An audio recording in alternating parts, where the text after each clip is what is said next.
Welcome to Rookery Bay. The Department of Environmental Protection is proud to have 4 of the National Estuarine Research Reserves right here in the great state of Florida.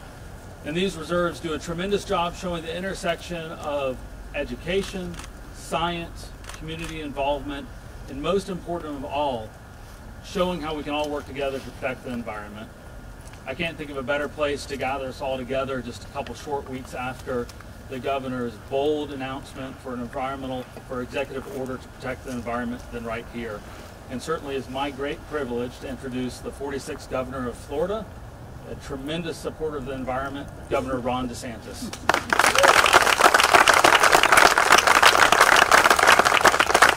Thank you all for coming. It's great to be in Southwest Florida. It's a very beautiful day. I have a couple of announcements. One will be about appointment, one will be about budget. But before I do that, I just want to go over the executive order. We obviously laid out a lot of important steps, and I just wanted to give a progress report. We are implementing the order. DEP has published the job notice for our Chief Science Officer. This is going to be a worldwide search for a very qualified individual. DEP has also begun the vetting and search for members of our blue-green algae task force. And I've instructed DEP to keep the task force to 9 members. They will include experts from universities, researchers, government officials, local stakeholders, like you see some standing behind me. DEP is also finalizing both the Office of Environmental Accountability and Transparency and the Office of Resilience and Coastal Protection. And a Chief Resiliency Officer will actually be housed in my executive office of the governor and will lead and coordinate the resiliency activities not only of DEP but also the Department of Transportation, DEM, our emergency management services, and any other appropriate state agency. My executive order also addressed offshore drilling. It is our understanding that the next proposal from the Department of Interior's Federal Department of Interior's oil and gas process will be coming out in the next couple of months. And just to reiterate, I oppose drilling off Florida's coast. I think Florida will remain exempt from whatever is put out, but I'm going to be making sure that that we're communicating to Washington where we think this needs to go. As you remember, the previous Interior Secretary Zinke, very much supported our calls to have a moratorium for Florida. I have no reason to think that's going to change, but he is no longer in that position. So I just wanted to let the people of Florida know, we're going to continue to press on that issue. I want to make an announcement today about the South Florida Water Management District. As you know, when I came into office, I asked for all the 9 members to resign so that we could get a fresh start. Some have done that, some terms are expiring, and then others, we'll see what happens there. I think that we'll see some movement. So I think this is important because this board really plays an important role in our water quality and making sure that things I'm trying to do can be put into fruition.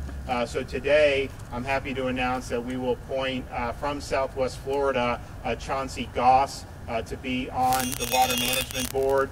He served in senior roles in politics in the U.S. House and White House, and he's got an impressive professional resume. But he also has a clear record of supporting and serving Florida's natural resources.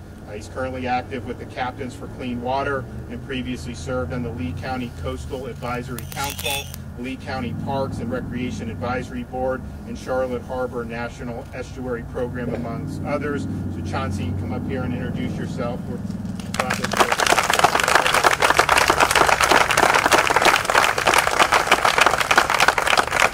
Good afternoon. Thanks so much, Governor. I'm really looking forward to this. Before I start, I want to introduce my wife, Allison, who drove over here with us today. And my parents are hiding back there.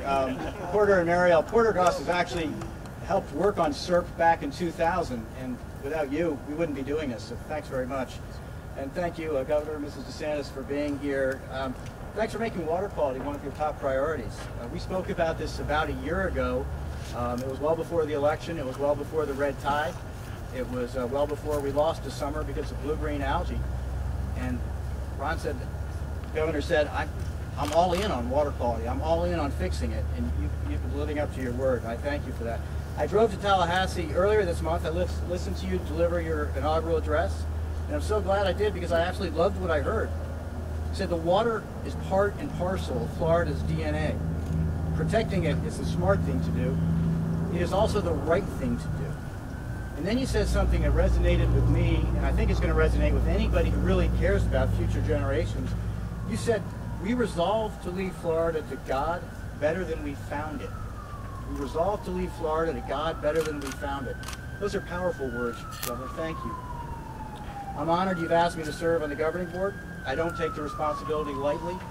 I don't think all of our water problems that we have in South Florida necessarily come from the Water Management District, but I do know that without the Water Management District, we aren't going to be able to fix all the problems we have in Southwest Florida.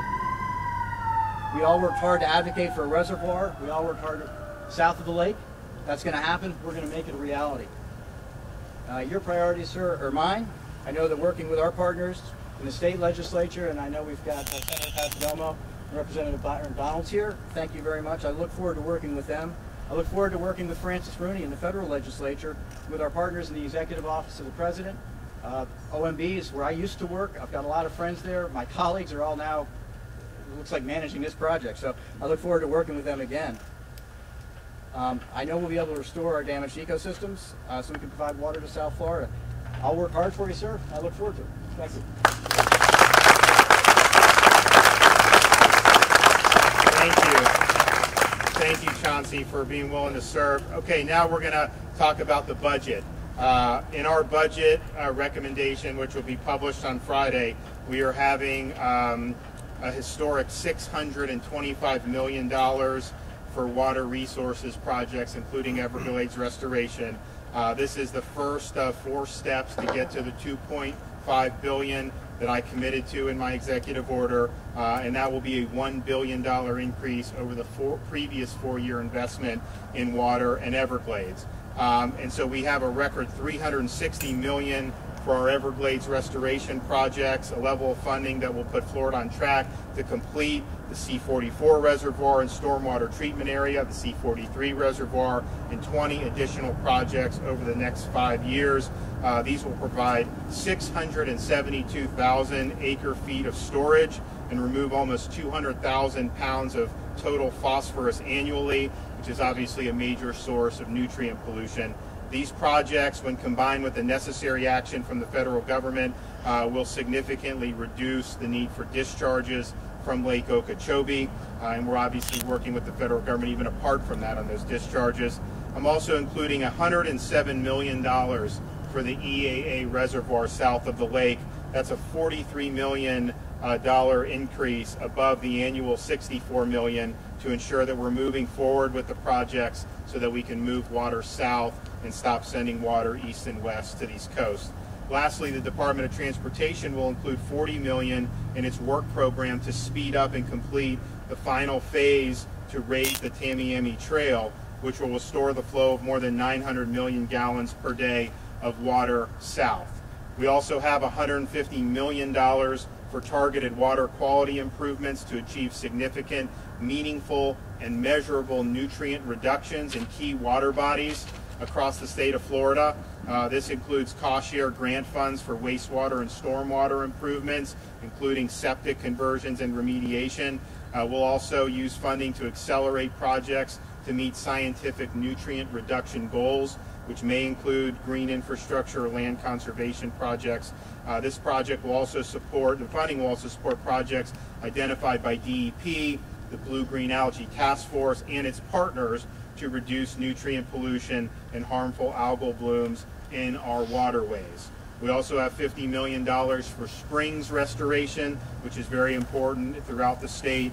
$40 million for alternative water supply grant program, supports more than $25 million investment to improve water quality and combat the effects and impacts of algal blooms, including blue-green algae and red tide.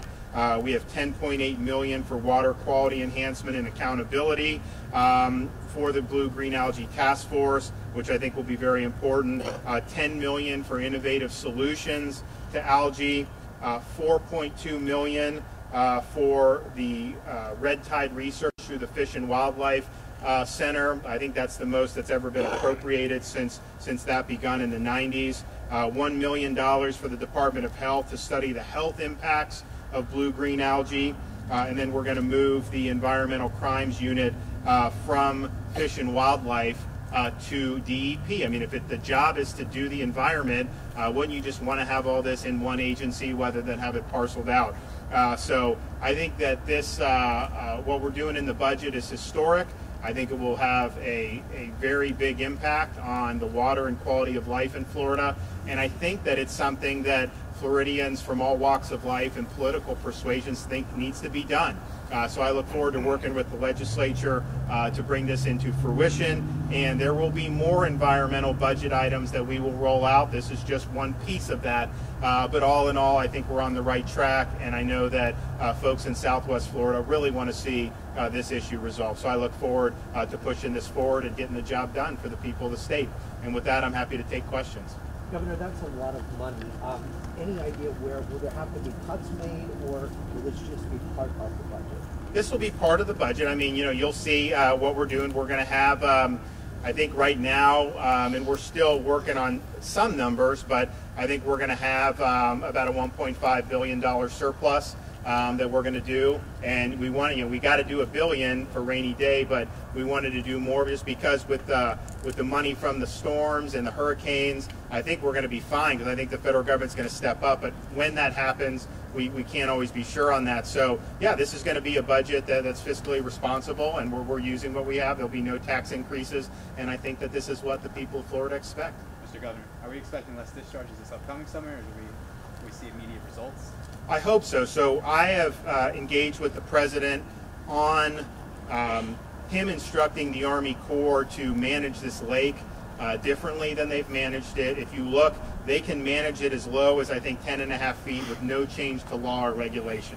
I think if they can get to 10.5 feet by middle of May, even through rainy season, you may not have to do discharges at all, or you certainly would do less discharges. And so he was receptive to that. We're working on kind of getting that through, that directive through. But I think that would make a big difference in the short term. I mean, a lot of what we're doing, some of this can have an immediate impact, but a lot of it is just, you know, the infrastructure so that we don't have these problems in the future. But boy, it would be so much easier to tackle this if we didn't deal with the discharges this summer. So that's what I think the easiest path to no discharges is, to manage the lake lower in the dry season, still within the band that they can operate in, and then this way during rainy season you'd have more room for the lake to rise without having to discharge the polluted water.